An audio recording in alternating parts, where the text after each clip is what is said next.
Et avant de lire dans la parole de Dieu ensemble, nous allons demander à Dieu son aide dans la prière. Notre Père céleste, nous venons devant toi au nom du Seigneur Jésus. Nous te remercions pour cette occasion que nous est accordée, ce privilège de pouvoir ouvrir ta sainte parole ensemble et de lire le message que tu as pour l'humanité. Nous te remercions que c'est cette même parole qui nous dit que Dieu a tant aimé le monde qu'il a donné son Fils unique, afin que quiconque croit en lui ne périsse point, mais qu'il ait la vie éternelle. Nous te remercions pour ton grand amour envers une race déchue, l'amour qui a été déployé, manifesté à la croix du Calvaire, dans le don merveilleux de ton Fils bien-aimé, comme le sacrifice pour nos péchés. Nous voulons prier que tu vas nous accorder ton aide ce soir à bien parler de lui, à l'exalter et à le présenter aux oreilles de tous ceux qui écoutent sur la ligne téléphonique le message qui peut changer leur vie et leur destinée. Nous te remercions pour ton Fils et pour tout ce qu'il a souffert à la croix. Nous demandons ta bénédiction sur notre temps saint, au nom du Seigneur Jésus. Amen. Nous allons commencer par lire un passage dans l'Évangile de Jean, au chapitre 1, s'il vous plaît. L'Évangile de Jean, au chapitre 1. Et nous allons lire à partir du verset 10. Jean, chapitre 1, verset 10. Ici, il est question de la parole, la lumière, c'est le Seigneur Jésus qui est la lumière. Et c'est marqué, elle était dans le monde, et le monde a été fait par elle, et le monde ne l'a point connue. Elle est venue chez les siens, et les siens ne l'ont point reçue. Mais à tous ceux qui l'ont reçue, à ceux qui croient en son nom, elle a donné le pouvoir de devenir enfants de Dieu, lesquels sont nés, non du sang, ni de la volonté de la chair, ni de la volonté de l'homme, mais de Dieu. Remarquez particulièrement le verset 12, mais à tous ceux qui l'ont reçu le Seigneur Jésus, à ceux qui croient en son nom, il a donné le pouvoir de devenir enfants de Dieu. Maintenant, nous allons lire au chapitre 3 du même évangile. Jean chapitre 3 et au verset 3. Si le Seigneur Jésus parle à un homme qui était extrêmement religieux, un enseignant de la Bible parmi les Juifs, et au verset 3, c'est écrit, Jésus lui répondit, en vérité, je te le dis, si un homme ne naît de nouveau, il ne peut voir le royaume de Dieu.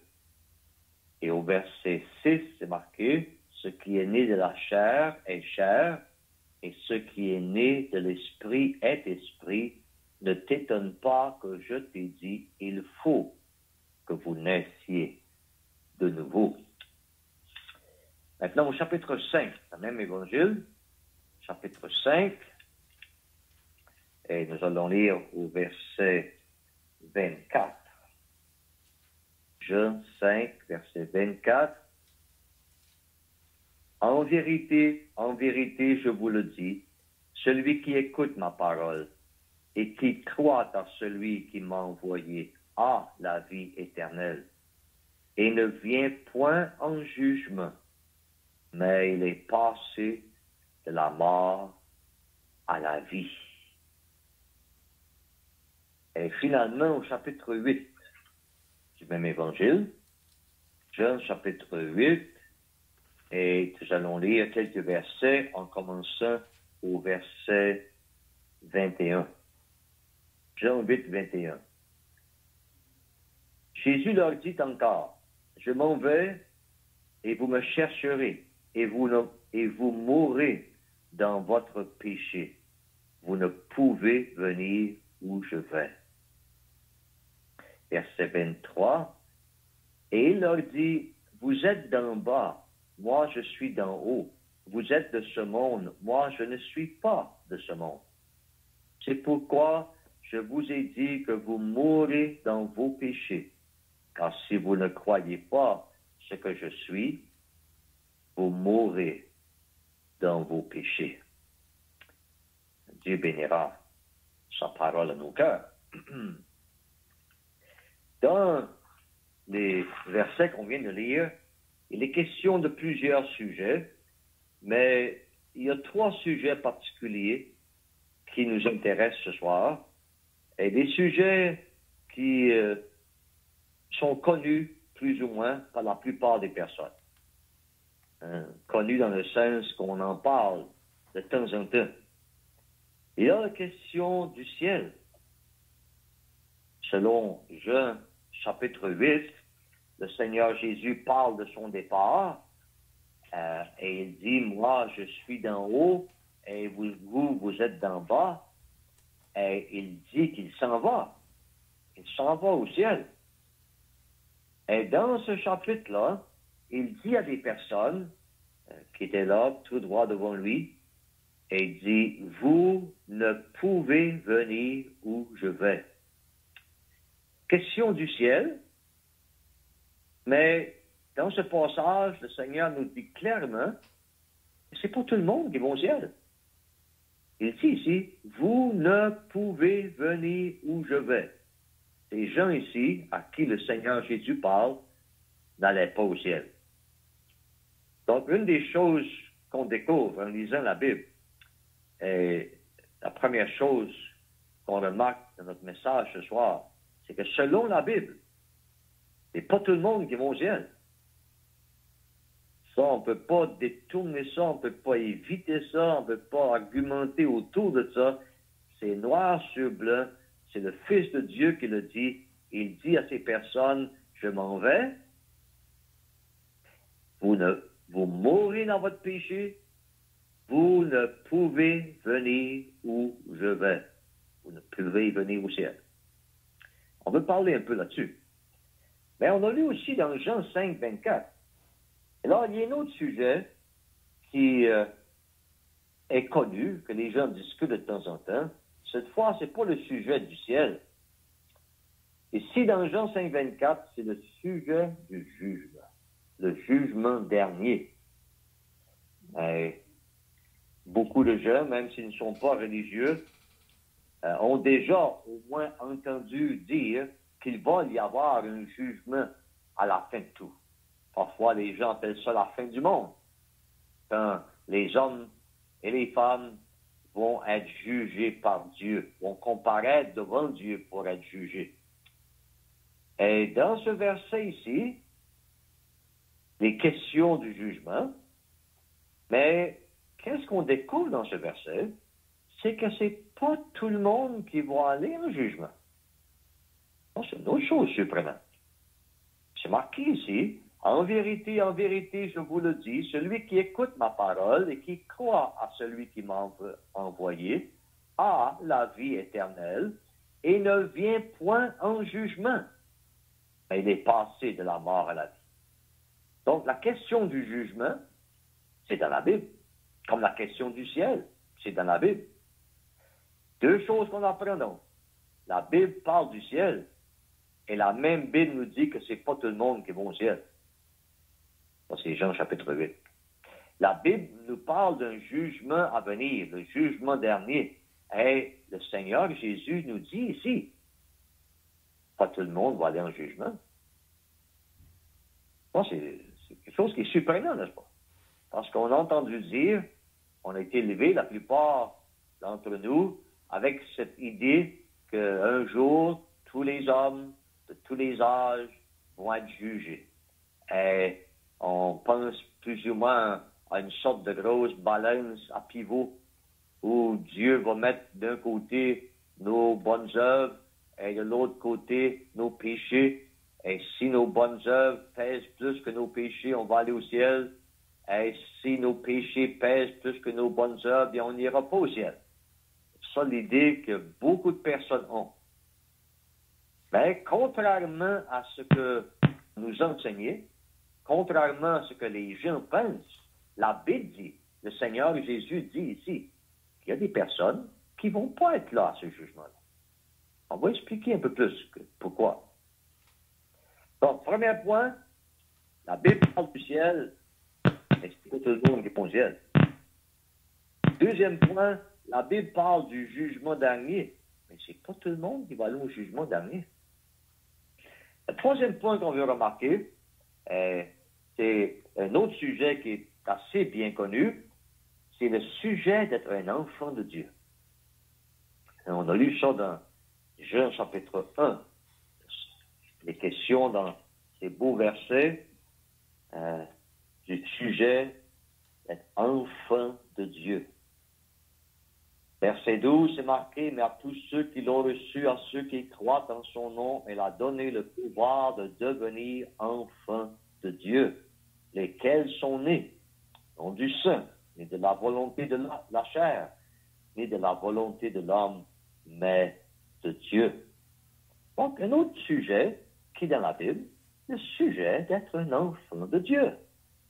Et encore une fois, je répète, lorsque la Bible parle du ciel, le Seigneur nous dit, c'est pas tout le monde qui va au ciel. Quand la Bible nous parle du jugement, le Seigneur Jésus nous dit, c'est pas tout le monde qui va dans le jugement.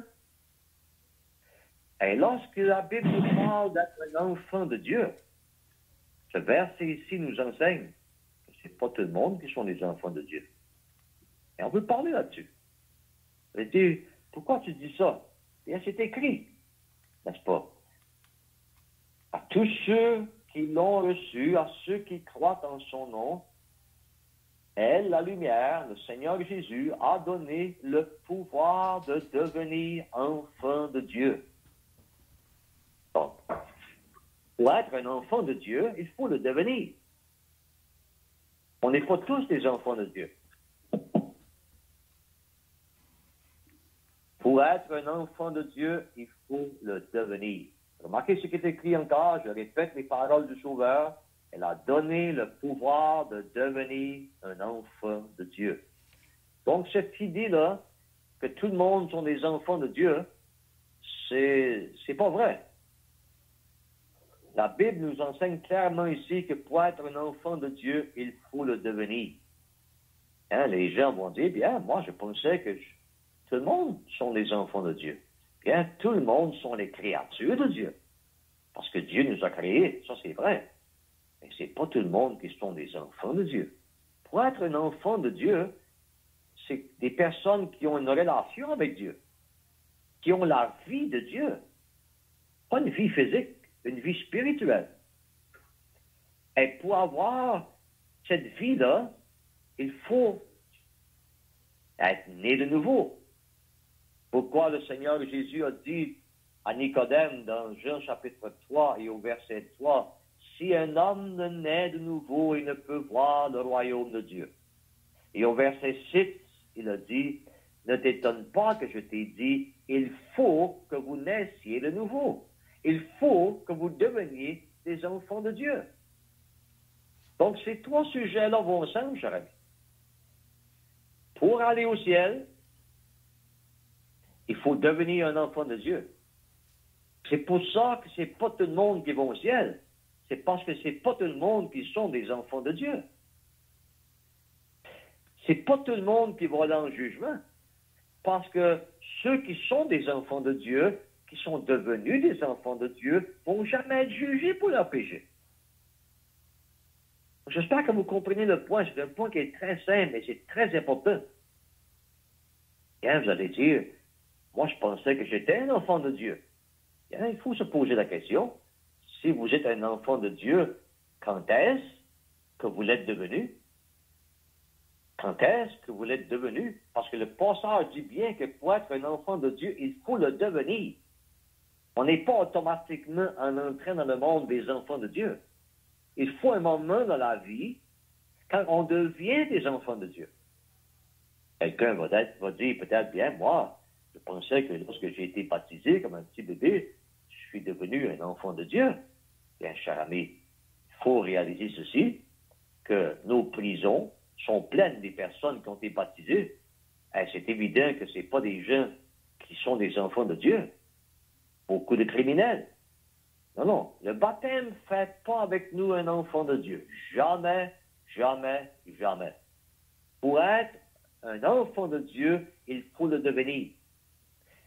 Et on le devient, comme c'est marqué ici, en recevant le Seigneur Jésus, en croyant en son nom. Lorsqu'on est un petit bébé de quelques jours seulement, on ne sait même pas qu'est-ce qui se passe. Comment est-ce qu'on peut faire pour recevoir le Seigneur Jésus? Non, non, ça ne fonctionne pas comme ça. En plus de ça, le verset nous dit clairement que ces personnes-là, ils sont nés de Dieu. Ça ne vient pas du sang. Ça vient pas, c'est pas héréditaire. C'est pas parce que mes parents étaient des enfants de Dieu que moi je suis automatiquement un enfant de Dieu. Il n'y a pas un parent qui peut faire avec son enfant un enfant de Dieu. La religion ne peut pas faire avec moi un enfant de Dieu. Le baptême ne peut pas faire de moi un enfant de Dieu. Les 10 commandements ne peuvent pas faire de moi un enfant de Dieu. Le verset le dit si bien. Ils sont nés de Dieu.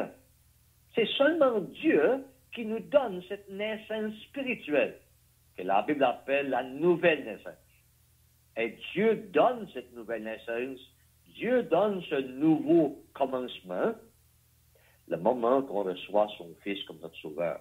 Lorsque le verset 12 dit, à tous ceux qui l'ont reçu, à ceux qui croient en son nom, il a donné le pouvoir de devenir enfants de Dieu.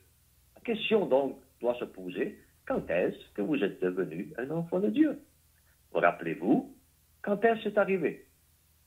Si vous n'avez aucun souvenir, quand vous êtes devenu un enfant de Dieu, bien, cher ami, il faut conclure que vous n'êtes pas un enfant de Dieu.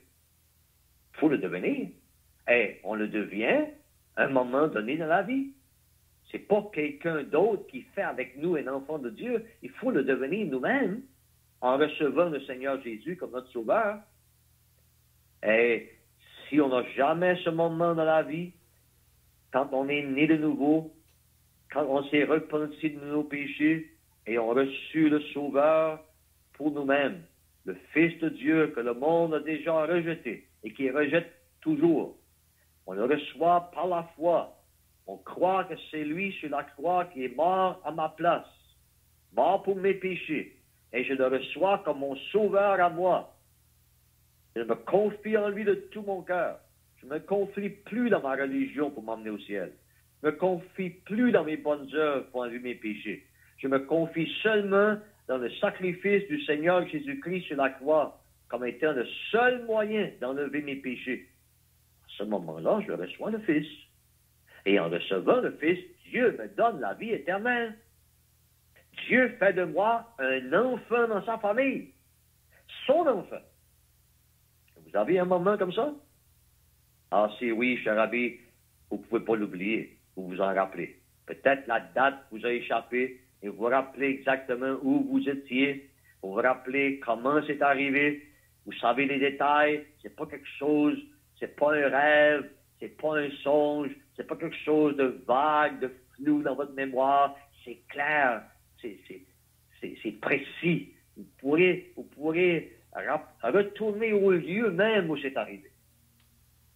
Vous avez un moment comme ça. Sinon, il faudra conclure que vous n'êtes pas encore un enfant de Dieu.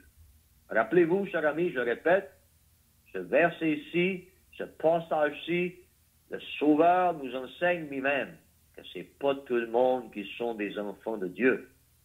Moi, je suis né dans la religion, j'ai été baptisé comme un petit enfant, j'ai appris les prières dès mon jeune âge, j'ai appris les 10 commandements dès mon jeune âge, j'avais des bons parents, on allait à l'église tous les dimanches.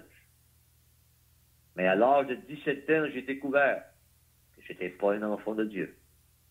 Et je remercie Dieu ce soir qu'il y a ce moment dans ma vie quand j'ai reçu le Seigneur Jésus comme mon sauveur. Et il a fait de moi un enfant de Dieu. Si on est un enfant de Dieu, selon Jean chapitre 5, on ne va pas aller au jugement. Le Seigneur Jésus l'a dit lui-même. En vérité, je te le dis. Je vous le dis, celui qui écoute ma parole et qui croit celui qui m'a envoyé a la vie éternelle. Avoir la vie éternelle, ça veut dire être un enfant de Dieu. A la vie éternelle et ne vient point en jugement, mais est passé de la mort à la vie. Quelqu'un qui a reçu le Fils, le Seigneur Jésus comme son sauveur, est devenu un enfant de Dieu, et cette personne-là va aller au ciel lorsqu'il meurt. Il ne sera jamais jugé pour ses péchés. Il n'y aura pas besoin de... Cette idée de la balance, c'est une fausse idée, c'est un faux enseignement. Cette personne-là n'aura jamais à rendre compte à Dieu pour ses péchés. C'est une chose réglée. Comment? Le Seigneur Jésus-Christ sur la croix a porté les péchés des pécheurs. Il a souffert à la place des coupables. Et lorsqu'un pécheur perdu, un pécheur coupable reçoit le Seigneur Jésus comme son sauveur à lui, cette personne-là ne sera plus jamais jugée pour ses péchés. Le Seigneur Jésus-Christ a pris le jugement à sa place. Ça, c'est une bonne nouvelle. Mais si on n'est pas un enfant de Dieu, selon Jean chapitre 5 et Jean chapitre 8, le Seigneur Jésus a dit à ces personnes, des personnes très religieuses, mais qui n'étaient jamais devenues un enfant de Dieu. Des personnes très religieuses, mais qui n'avaient jamais reçu le Fils. Vous allez peut-être me défier et dire, comment tu fais pour savoir, Gérard, qui n'avait jamais reçu le Fils? Et c'est marqué dans le même chapitre. Et moi, parce que je dis la vérité, vous ne me croyez pas. Celui qui est de Dieu écoute les paroles de Dieu. Vous n'écoutez pas parce que vous n'êtes pas de Dieu. Et dans le même verset qu'on a lu, c'est bien marqué, n'est-ce pas? C'est pourquoi je vous ai dit que vous mourrez dans vos péchés, car si vous ne croyez pas ce que je suis, vous mourrez dans vos péchés. Personne-là n'était pas des enfants de Dieu parce qu'ils ne croyaient pas au Seigneur Jésus. Ils n'avaient jamais reçu le Fils. Voilà pourquoi le Seigneur leur dit, vous mourrez dans votre péché et vous ne pouvez pas venir où je vais. C'est clair, cher ami. Pour être un enfant de Dieu, il faut le devenir. On le devient pas par la religion, pas par le baptême, pas par les 10 commandements.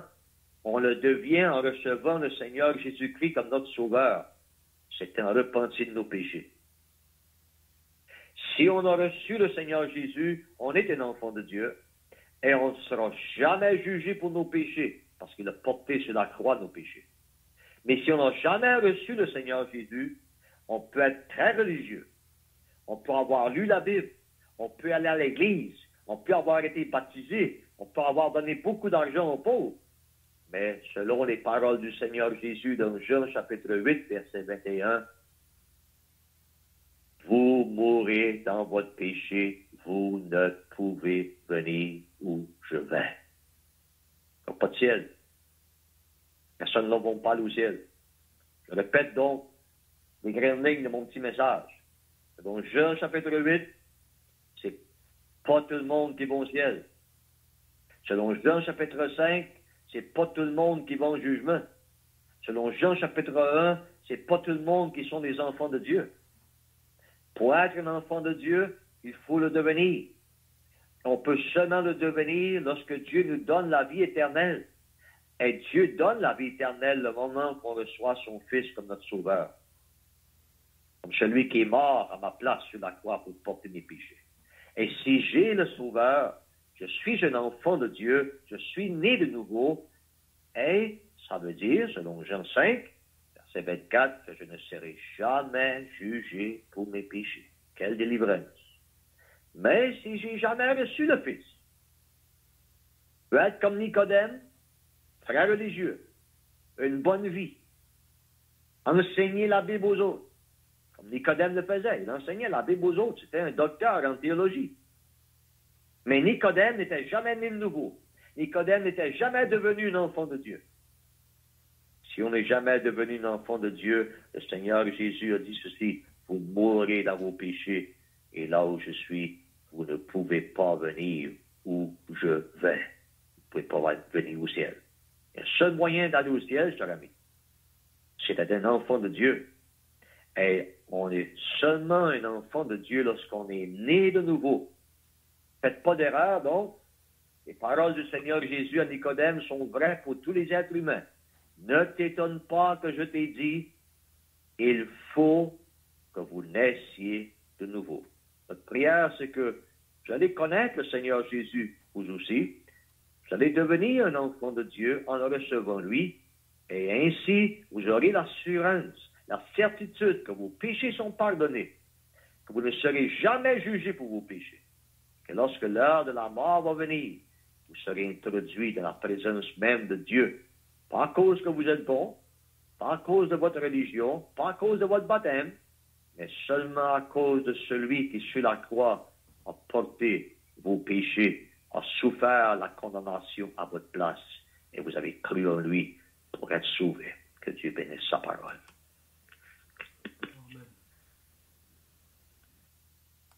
Amen.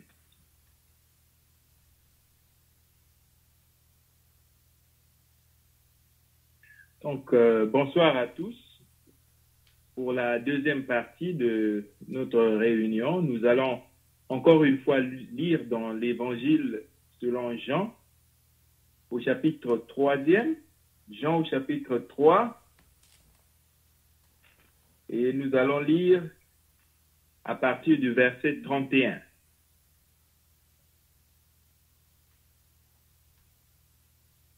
Le verset 31 du 3e chapitre de Jean, nous lisons ceci. Celui qui vient d'en haut est au-dessus de tous. Celui qui est de la terre est de la terre. Et il parle comme étant de la terre. Celui qui vient du ciel est au-dessus de tous. Il rend témoignage de ce qu'il a vu et entendu, et personne ne reçoit son témoignage. Celui qui a son témoignage a certifié que Dieu est vrai. Car celui que Dieu a envoyé dit les paroles de Dieu, parce que Dieu ne lui donne pas l'esprit avec mesure. Le Père aime le Fils et il a remis toutes choses entre ses mains. Celui qui croit au Fils a la vie éternelle. Celui qui ne croit pas au Fils ne verra point la vie, mais la colère de Dieu demeure sur lui. La seconde lecture, ça va être dans la première épître de Jean, au 5e chapitre, et nous commencerons notre lecture au verset 9. Donc 1 Jean 5, à partir du verset 9.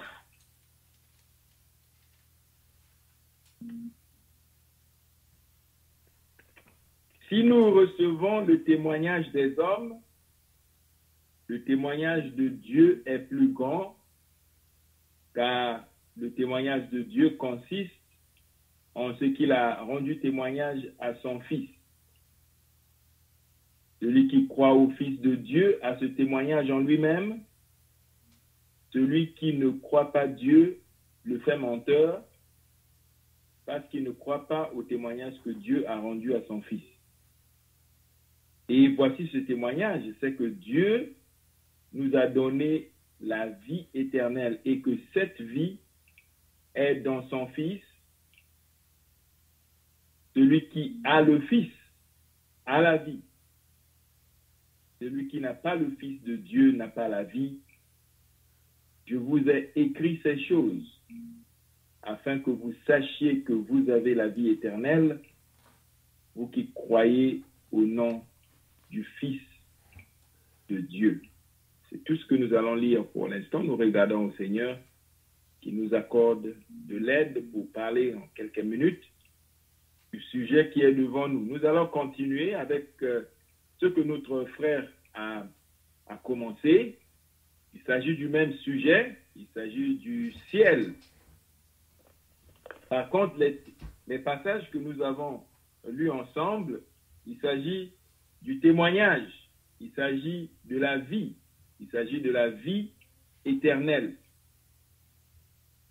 Donc, vraiment, à travers le monde entier, si on était pour faire un sondage et on demanderait aux gens, mais quand vous pensez au ciel, est-ce que vous avez déjà pensé au ciel? Les gens, en majorité, vont dire oui. Il y en a qui vont parler peut-être du paradis. Il y en a qui vont comprendre que oui, c'est le ciel. Et les gens n'ont pas de doute que au-delà de la couleur bleue que nous regardons lorsqu'on regarde en haut, et qu'il y a une place quelque part là-dessus qui est le ciel. D'accord. Donc, vous croyez qu'il y a quelque part autre que la terre ou que ça s'appelle le ciel. Beaucoup de gens vont admettre le paradis et beaucoup de gens vont l'admettre. Et là, vous dites, mais est-ce que vous êtes intéressé à y rendre? Est-ce que vous êtes intéressé ou vous pensez qu'un jour que vous allez être au ciel, dans le paradis? Et en majorité, les gens vont dire, bien entendu, j'aimerais être là-bas. Et on peut se poser encore la question, on peut leur poser la question, mais pourquoi est-ce que vous voulez être là-bas au ciel? Pourquoi?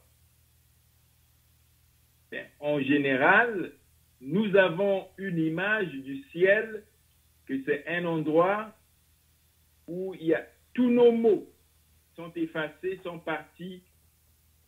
Il n'y a plus la mort là-bas, tout est bien.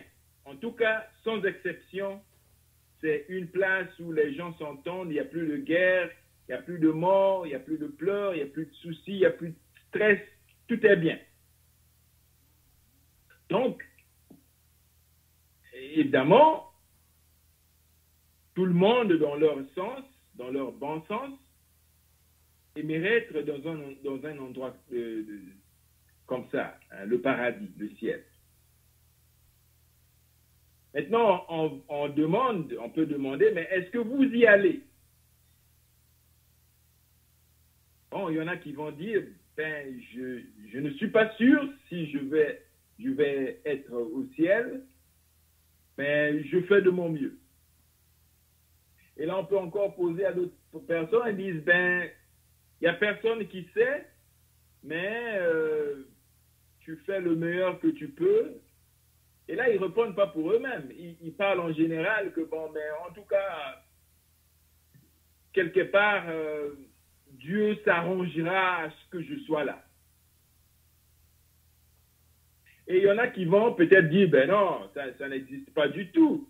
La vie, c'est ici et ça finit. Hein, on meurt et puis c'est fini. Et c'est pour cela qu'il faut maximiser le nombre de plaisirs possibles lorsqu'on est sur la terre. Parce qu'après tout, quand on meurt, c'est fini. Hein, il n'y a plus rien. Il y en a qui pensent comme ça. Alors, parmi ceux qui croient qu'il y a le ciel, c'est d'ailleurs avec ça qu'on va partir sur notre sujet. Il y en a qui ne sont pas sûrs de la manière de s'y rendre ou bien les critères nécessaires pour y rendre. Hein, on peut leur dire, ben, tiens, vous pensez qu'il y a des gens qui vont aller là-bas? Oui, il y a des gens. Mais quels sont les critères? Ah, ça, je crois bien, il y en a qui vont dire, ben, il faut faire de ton mieux. Et il y en a d'autres qui vont dire, ben, il faut faire du bien à ton prochain et puis essayer de ton mieux de respecter les 10 commandements. Et il y en a qui vont dire, ben tiens, il faut appartenir à la bonne religion. Et il y en a qui vont peut-être dire, ben il faut Il faudrait que tu lises un livre divin, la Bible ou d'autres livres. Il y en a qui vont dire, ben tiens, il faut être baptisé. Toutes sortes de réponses on va trouver. Il y en a qui vont dire, ben, il faut payer pour ses péchés ici. Il faut faire des pénitences. Il faut donner des aumônes, donner de l'argent aux gens, aider les pauvres. De cette manière-là, on est en train de payer pour notre ciel. Hein, on paye pour notre ciel. Ce n'est pas gratuit. Il faut travailler pour ça. Et là, on peut leur poser la question, mais combien de travail tu vas faire pour être là-bas? Parce que moi, je suis intéressé à y être et j'aimerais avoir des critères clairs. Bon, arrivé là, souvent, les gens vont dire, mais tu fais de ton mieux. Ah, écoute, on ne sait pas, mais tu fais de ton mieux. Mais, chers amis, on aimerait continuer avec ce qu'on a entendu déjà. Le ciel, ce n'est pas l'imagination. C'est un lieu réel. Dieu y habite. Le Seigneur Jésus y habite. Et il y a des anges saints qui y habitent. Il y a des personnes qui ont vécu sur la terre, qui ont été sauvées. Ils ont été nés dans la famille de Dieu. Au moment même où nous parlons, ils sont dans le ciel.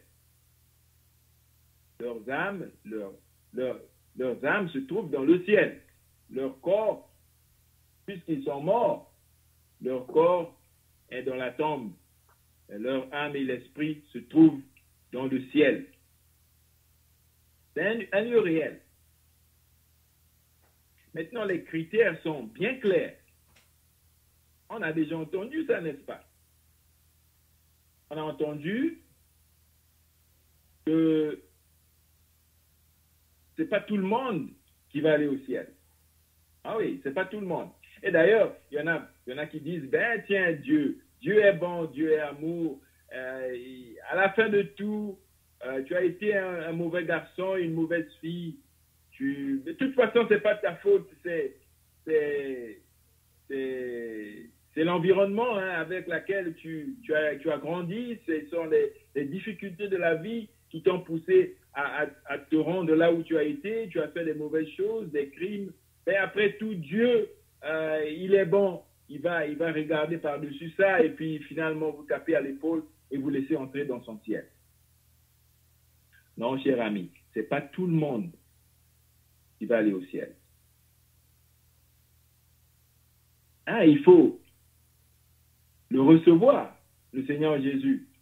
Il faut être né de nouveau. Il faut être né dans sa famille. Et c'est pour cela que ce que nous avons lu ce soir va ensemble, n'est-ce pas, avec ce que nous avons déjà entendu. Ici, dans 1 Jean au chapitre 5, c'est vraiment là que j'aimerais passer les quelques minutes qui me restent dans ce chapitre. Hein, on parle du témoignage. Le chapitre 3e de Jean, ça parle aussi du témoignage.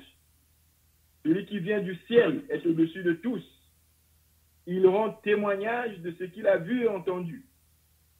Ça, c'est le Seigneur Jésus. Il était au ciel. Non, il n'a pas commencé lorsqu'il est né dans ce monde. Non, il existait bien avant qu'il soit venu dans le monde, qu'il soit né, qu'il prenne l'humanité, qu'il soit né ici dans le monde. Non, il est venu du ciel. C'est ça que la parole de Dieu ici nous enseigne. Celui qui est venu du ciel est au-dessus de tous. Il rend témoignage de ce qu'il a vu. Ce qu'il a vu où? Au ciel. Et entendu. Et personne ne reçoit son témoignage. Voyez-vous? Lorsqu'il était ici, il parlait des choses du ciel. Il y a des personnes qui n'ont pas reçu son témoignage. Il y a des personnes qui ne l'ont pas cru. La même chose. Celui qui a reçu son témoignage a certifié que Dieu est vrai. Voyez-vous? Recevoir le témoignage, recevoir les évidences que lui a apportées du ciel. Ce qu'il a entendu, ce qu'il a vu, il parle de cela. Et les personnes qui ont cru en lui. en croyant en lui, il certifie que Dieu est vrai. Et bien entendu que tout homme est menteur.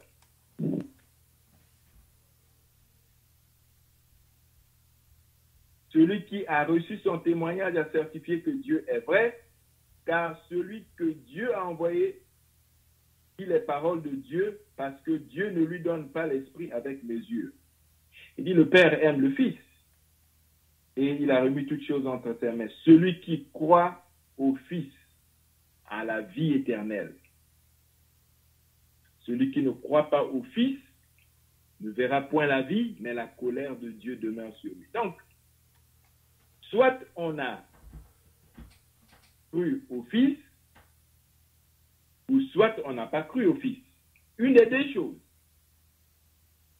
Donc, si on a cru au Fils, on a la vie, et si on n'a pas cru au Fils, on n'a pas la vie. On n'a pas la vie éternelle.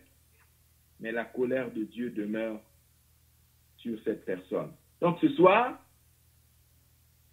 soit tu as la vie éternelle, ou que tu n'as pas la vie éternelle. Une des deux choses. Et si tu n'as pas la vie éternelle,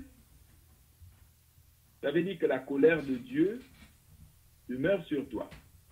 Ça veut dire que si tu meurs, tu ne vas pas aller au ciel dans tes péchés, c'est tel que tu es ce soir. Si tu meurs comme tu es ce soir, sans la vie, tu ne vas pas aller au ciel. Tu vas aller dans l'enfer. La colère de Dieu demeure sur cette personne-là.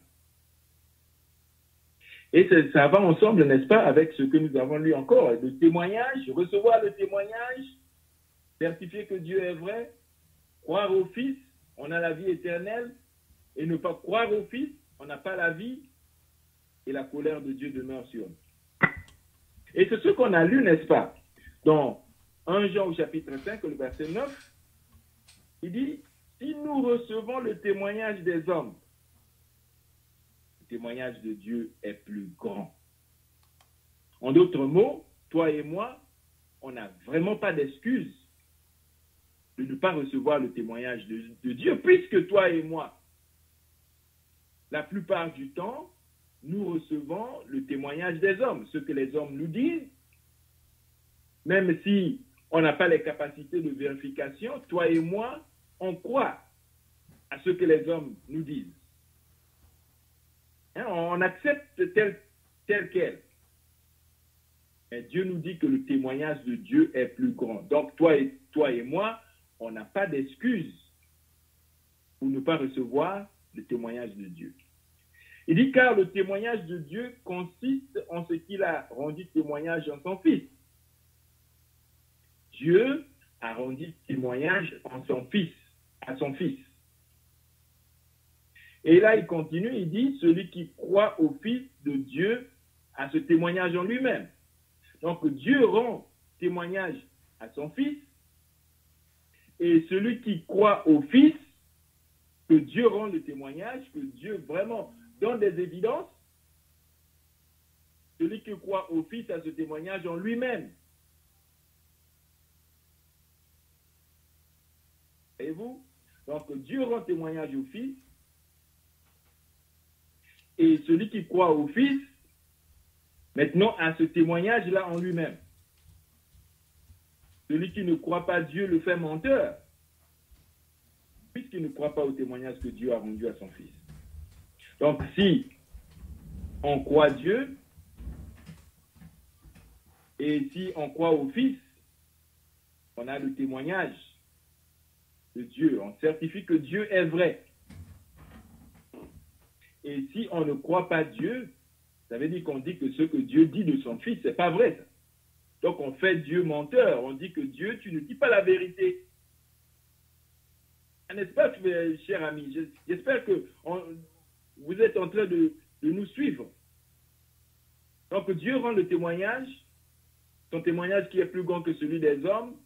Toi et moi, parfois, on n'hésite même pas de vérification, rien du tout. On croit ce que les hommes disent. Mais le témoignage de Dieu est plus grand. Ça veut dire que toi et moi, on n'a pas d'excuse de ne pas croire ce que Dieu dit. Mais Dieu rend témoignage de son Fils. Et il dit que celui qui croit au Fils a ce témoignage en lui-même. Et celui qui ne croit pas Dieu se fait menteur, puisqu'il ne croit pas au témoignage que Dieu a rendu de son Fils. Maintenant, il va dire en détail, c'est quoi le témoignage? Il dit, et voici ce témoignage, c'est que Dieu nous a donné la vie éternelle. Ce n'est pas dit que Dieu nous a vendu la vie éternelle. Oh, Dieu nous a promis la vie éternelle. Non, il dit que Dieu nous a donné la vie éternelle. Est-ce que ça veut dire que bon, tout le monde a la vie éternelle? Non, pas du tout. On va continuer à lire, cher ami. Il dit que Dieu nous a donné, nous les êtres humains, nous les pécheurs, perdus, parce que tous ont péché et sont privés de la gloire de Dieu, cher ami. Toi et moi, nous avons péché devant Dieu. Et Dieu donne aux pécheurs la vie éternelle. Et il dit que cette vie est dans son Fils. Cette vie n'est pas dans le baptême. Non, non. Cette vie n'est pas dans les bonnes œuvres. Cette vie n'est pas dans la religion. Cette vie n'est pas dans les 10 commandements. Cette vie n'est pas dans le fait qu'on lit la Bible. Cette vie n'est pas dans le fait qu'on parle de la Bible. Pas du tout. C'est dit que cette vie, la vie éternelle, avoir l'assurance d'être au ciel, avoir le pardon de nos péchés, tout ça, ça veut dire la même chose. La vie, cette vie est dans son Fils. Dieu nous a donné la vie éternelle et il dit que cette vie est dans son Fils. Donc, il nous a donné la vie. Est-ce que ça veut dire que tout le monde a la vie éternelle? Pas du tout. Et c'est là qu'il va dire, celui qui a le Fils a la vie. Ça veut dire que pour avoir la vie, il faut que tu aies le Fils. Un peu plus en haut, on a dit que celui qui croit au Fils de Dieu. Et nous avons lu ensemble dans Jean au chapitre 3, n'est-ce pas? Celui qui croit au Fils a la vie. C'est la même chose.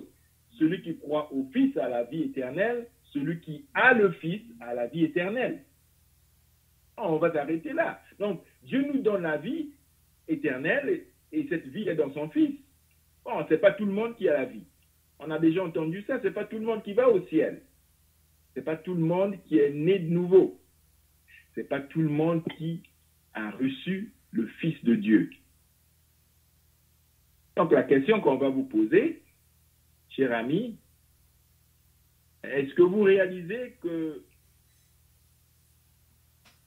la vie éternelle se trouve dans une personne, la personne du Seigneur Jésus-Christ, le Fils de Dieu?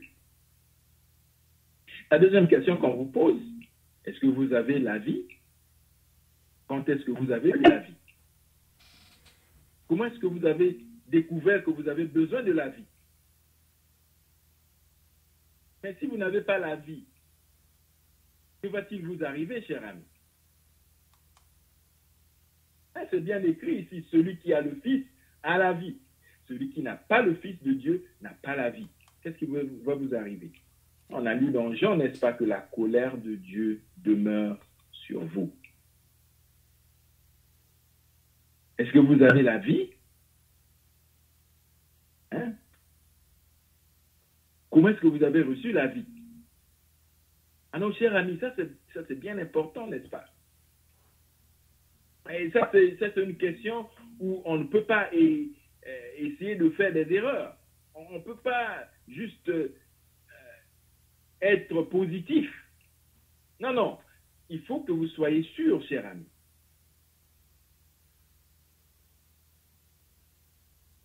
Celui qui a le Fils a la vie. Celui qui n'a pas le Fils de Dieu n'a pas la vie. Peu importe, vous pouvez être baptisé aussi nombreuses de fois que vous voulez. Vous pouvez appartenir à toutes les religions ou la majorité des religions. Vous pouvez faire le bien que vous voulez. Vous pouvez assister aux réunions de votre église et participer et prêcher la parole et faire tout, cher ami. Si tu n'as pas le Fils, tu n'as pas la vie. Aussi simple que ça. Vous pouvez donner des aumônes. Vous pouvez donner votre argent. Aider les gens. Faire du bien à votre voisin. Vous pouvez faire tout ça, mais si tu n'as pas le Fils, cher ami, tu n'as pas la vie. Et si tu n'as pas la vie, tu es en route vers les flammes. Vous dites, mais je ne savais pas que c'était comme ça. Ah oui, cher ami, c'est écrit. Celui qui a le Fils a la vie. Celui qui n'a pas le Fils de Dieu n'a pas la vie. Je vous ai écrit ces choses afin que vous sachiez que vous avez la vie éternelle, vous qui croyez au nom du Fils de Dieu. Avez-vous la vie? Oh, cher ami, s'il y avait juste quelqu'un qui dirait honnêtement devant Dieu, je crois que depuis que cette réunion a commencé, je viens de réaliser que je n'ai pas la vie. Je viens de réaliser que je ne vais pas au ciel. Je viens de réaliser que je vais au jugement. Je viens de réaliser que je ne suis pas dans la famille de Dieu. Malgré tout ce que j'ai connu, tout ce que j'ai fait, c'est ce soir que je réalise que je ne suis pas né de nouveau. Je ne suis pas un enfant de Dieu. Je ne vais pas au ciel. Je n'ai pas la vie. Je n'ai pas le Fils. Oh, cher ami, on aimerait vous dire que la parole de Dieu, Dieu cherche des personnes comme ça, comme toi. Ah, je me rappelle sur le campus de l'université de Moncton, lorsque pour la première fois j'ai découvert que je n'avais pas la vie. Je n'étais pas dans la famille de Dieu, que j'étais en route pour les flammes de l'enfer et le jugement de Dieu que je mérite. Vous savez, ce message de l'évangile est pour les gens exactement comme toi et moi.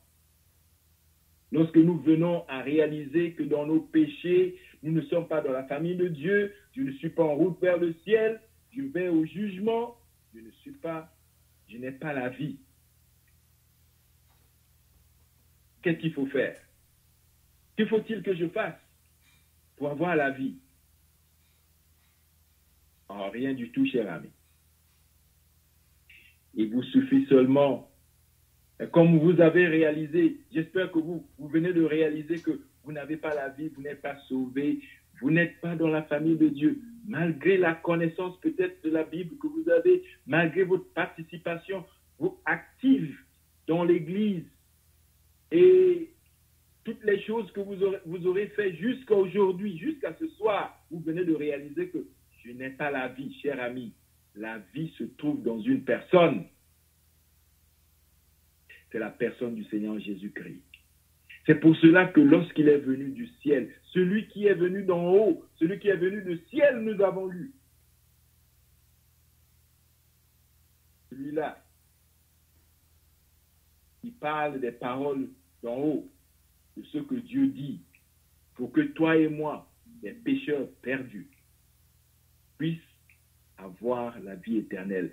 C'est pour cela, cher ami, que lui est venu et est allé mourir à l'extérieur de la ville de Jérusalem sur une croix. Et c'est pour cela que dans les ténèbres, la Bible nous enseigne qu'il a porté lui-même en son corps nos péchés sur le bois. Et que là qu'il était blessé pour nos péchés, meurtri pour nos iniquités. Et le châtiment qui nous donne la paix est tombé sur lui, cher ami. Et lorsque il a payé le prix de notre rachat, il a dit tout est accompli, tout est payé. En d'autres mots, que tout pécheur qui croit que lorsque Jésus-Christ est mort à la croix, il a payé pour mes péchés, il est mort pour moi, il a pris mon jugement. Ce moment même que le pécheur croit en lui, c'est pour cela qu'on a lu, celui qui croit au Fils, cher ami, lui, pas au Fils plus quelque chose d'autre, ni moins ni plus, celui qui croit au Fils à la vie. Ce moment même que le pécheur vient à lui dans ses péchés, réalisant que malgré tout, peut-être qu'il y en a qui ont vécu une vie d'impiété, une vie de péché, et il n'y a pas de doute dans vos pensées que si Dieu donne ce que vous méritez, cher ami, ce n'est pas le ciel, ce sont les flammes de l'enfer et du lac de feu. C'est une parole certaine et entièrement digne d'être reçue, que Jésus-Christ est venu dans le monde pour sauver les pécheurs. Ah oui, il est venu pour sauver les pécheurs. Moi, je suis le pécheur pour qui Christ est venu dans le monde, et c'est lui qui est mort pour moi à la croix du Calvaire. Ce moment même, cher ami, le pécheur qui croit en lui, ce moment même, a la vie éternelle. Vous dites, ben, aussi simple que ça. Cher ami, pour toi et moi, c'est simple. Mais pour le Seigneur Jésus, ça lui a coûté les souffrances éternelles. Ça lui a coûté sa vie. Ça a coûté son sang précieux qui a dû couler, afin que toi et moi, par un acte de foi, de confiance en lui qui est mort, nous certifions que Dieu est vrai. Je suis un pécheur. Je ne peux pas me sauver de moi-même. Je ne peux pas payer pour mes péchés. Je ne peux pas travailler pour mon ciel. Je ne peux pas me forcer à naître dans la famille de Dieu. C'est pour cela que Jésus-Christ est venu. C'est pour cela qu'il est mort. En mourant à la croix, il est mort pour moi. Et moi, je crois en lui. Je certifie que ce que Dieu dit, c'est vrai. Il est mort pour les pécheurs. Ainsi, il est mort pour moi. Et ce moment même, la personne reçoit la vie. Vous dites, mais comment est-ce qu'on sait? Comment est-ce que vous savez?